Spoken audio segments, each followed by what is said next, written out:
Hello, everyone, and welcome back to our journey through the Scriptures. Last time, we witnessed the incredible fall of Jericho and the sobering story of Achan. Today, we're diving into Joshua chapters 9 and 10, where things get really interesting with a clever deception and a day the sun stood still. So grab your Bibles and let's get into it. After the victories at Jericho and Ai, word about the Israelites spread like wildfire. The kings of the surrounding lands were terrified and started forming an alliance to fight against Joshua. But one group, the Gibeonites, decided on a different strategy: trickery. They knew they couldn't defeat Israel in battle, so they devised a brilliant plan. They sent ambassadors who looked like they had traveled from a very distant land.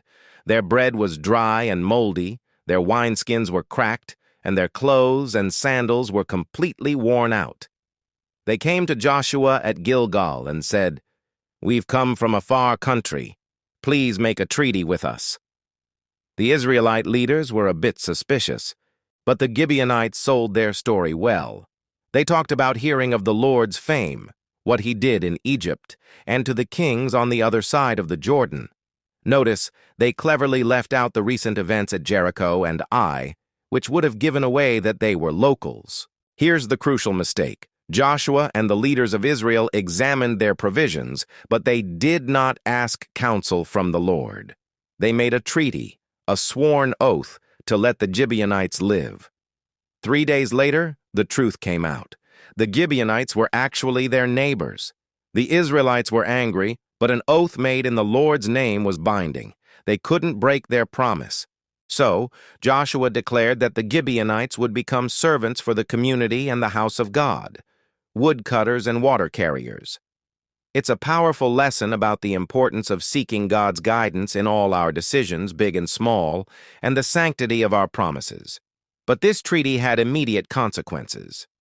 When the other Amorite kings heard that Gibeon had allied with Israel, they were furious. 5 kings, led by Adoni-Zedek of Jerusalem, joined forces to attack Gibeon. The Gibeonites were in deep trouble and sent a desperate message to Joshua: "Do not abandon your servants. Come up to us quickly and save us."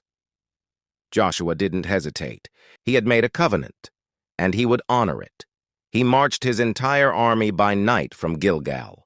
And here, God gives him a powerful promise. "Do not be afraid of them. I have given them into your hand. Not one of them will be able to withstand you." What happens next is one of the most astonishing events in the entire Bible. As the Israelites routed the 5 kings, the Lord threw the enemy into confusion.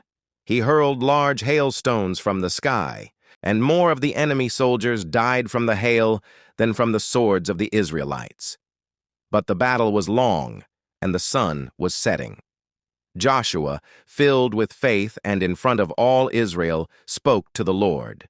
Then he commanded, "Sun, stand still over Gibeon, and you, moon, over the valley of Aijalon." And the impossible happened. The sun stopped in the middle of the sky and delayed going down for about a full day, until the nation of Israel had avenged itself on its enemies. The Bible itself says, "There has never been a day like it before or since, a day when the Lord listened to a human being. Surely the Lord was fighting for Israel." This is a breathtaking display of God's power and his willingness to intervene on behalf of his people when they act in faith and obedience. He honored Joshua's bold request and fought for them. After this miraculous victory, Joshua captured and defeated the 5 kings, securing the southern part of the Promised Land for Israel. These chapters are packed with lessons for us. The story of the Gibeonites reminds us to seek God's wisdom before making commitments. And the day the sun stood still shows us the incredible things God can do when we trust him completely. It challenges us to have a faith that is bold enough to ask God for the impossible. Thank you so much for joining me today. What are your thoughts on these chapters? Let me know in the comments below. If you found this video insightful, please give it a thumbs up. And don't forget to subscribe and hit that notification bell so you won't miss our next study. See you next time.